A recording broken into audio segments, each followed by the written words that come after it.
India முழுவதும் மருத்துவ படிப்புக்கான ஒரே நுழைவுத் தேர்வு இயங்கிக்கிட்டு இருக்கிற நீட் தேர்வு இன்னைக்கு வரைக்கும் தமிழகத்துல மிகப்பெரிய விவாத பொருளாதான் இருக்கு.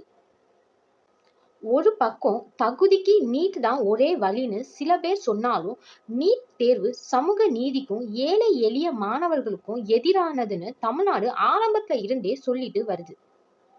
நீட் எக்ஸாமோட வரலாறு பின்னணி என்னென்ன, மேலும் சமீபத்துல நாடு முழுவதும் நீட் தேர்வை சுற்றி எழுந்திருக்கக்கூடிய மோசடிகள் மற்றும் சர்ச்சைகள் என்னென்ன, நீட் தேர்வுக்கு தமிழ்நாடு ஏன் விளக்கம் கேக்குது, இன்னைக்கு இந்தியா முழுவதும் இந்த நீட் எக்ஸாம்னால பல இடத்துல ஆர்ப்பாட்டங்கள் நடந்துட்டு இருக்கு.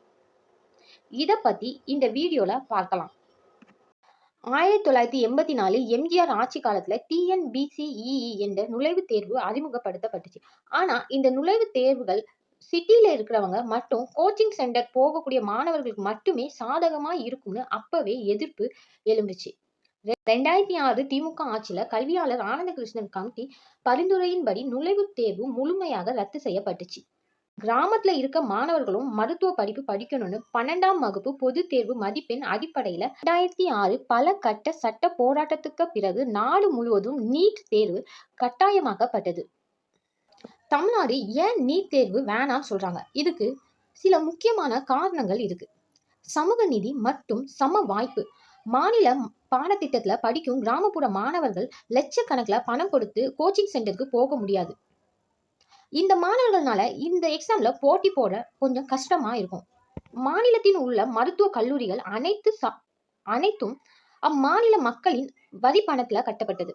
அதுல மாணவர்களை சேர்க்க உரிமை மாநில அரசு தீர்மானிக்க வேண்டும்.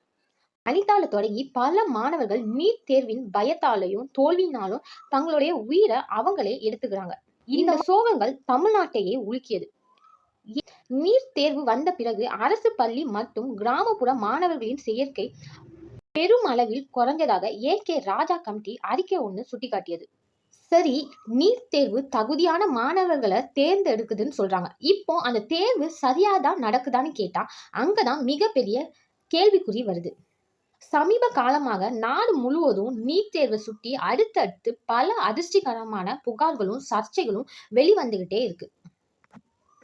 பீகார், ராஜஸ்தான் போன்ற மாநிலங்கள்ல நீட் தேர்வு நடப்பதற்கு முன்னாடியே வினாத்தாள்கள் கசிந்து கொஸ்டின் பேப்பர் லீக் ஆகி பல லட்சம் ரூபாய்க்கு விற்கப்பட்டதாக காவல்துறை வழக்கு பதிவு செய்து பலரை கைதும் செஞ்சிருக்காங்க. குஜராத் மற்றும் பல இடத்துல தேர்வு தாள்களை திருத்துவதிலும் ஆள் மாறாட்டம் செய்வதிலும் மிகப்பெரிய மோசடி நடந்திருக்கு. இதெல்லாம் வச்சுதான் தமிழ்நாடு முதலமைச்சர் உட்பட்ட பல பேர் நீட்டில் மோசடி இல்ல, நீட்டே ஒரு மோசடி தான் என்று கடுமையாக சொல்லிட்டு வராங்க. தேர்வு மட்டும் ஒரு மாணவனின் 12 ஆண்டுகளாக உழைப்பையும் அவனுடைய எதிர்காலத்தையும் தீர்மானிப்பது நியாயமா? ஒரு புறம் கோச்சிங் சென்டர்களின் ஆதிக்கம், மறுபுறம் வினாத்தாள் கசிவு, ஆள் மாறாட்டம், மதிப்பெண் சர்ச்சைகள், இவற்றுக்கு நடுவுல நேர்மையாக உழைத்து படிக்கும் ஆயிரக்கணக்கான மாணவர்களின் எதிர்காலம் கேள்விக்குறியா இருக்கு. அதனால்தான் தமிழ்நாடு 12ஆம் வகுப்பு மதிப்பெண் அடிப்படையிலான செயற்கை சமூக நீதிக்கு கரெக்டா இருக்கும்னு தொடர்ந்து வலியுறுத்தி வராங்க. ஆனா நீட் தேர்வை ஆதரிப்பவர்கள் நாடு முழுவதும் ஒரே தரநிலை உறுதி செய்யவும் திறமையான மாணவர்களை தேர்ந்தெடுக்கவும் நீட் அவசியம்னு சொல்றாங்க. இந்த விவாதம் ஒரு எக்ஸாம் பத்தி மட்டும் இல்ல, சமூக நீதி, சம வாய்ப்பு, கல்வி தரம், கூட்டாட்சி அமைப்பில் மாநிலங்களின் உரிமை போன்ற முக்கிய கேள்விகளையும் உள்ளடக்கி இருக்கு.